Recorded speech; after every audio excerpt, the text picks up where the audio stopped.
getting more and more yoked with unbelievers as my friends.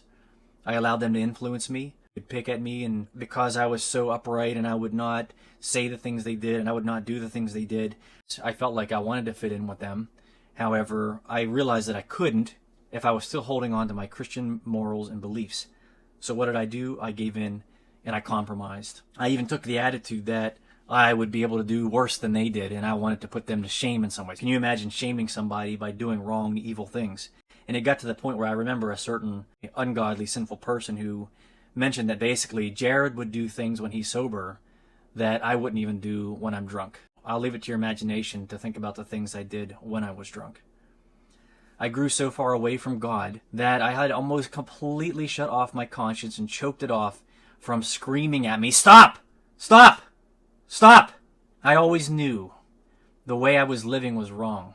And because of this, I had to go ahead and face the fact that I was going to hell.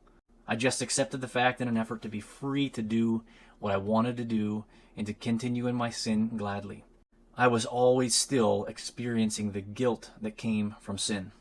What really started to hurt me was the consequences of my sin. Again, it's the fruit. If you plant weeds, you get weeds. That's what you get. And so I planted all kinds of dirty, nasty, ugly weeds in my life. Really upset to see what was happening in my life. All this because I allowed sinners to entice me.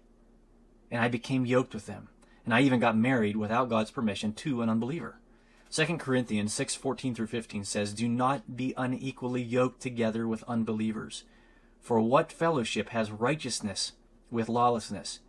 In what communion has light with darkness? In what accord has Christ with Belial, or the devil? Or what part has a believer with an unbeliever?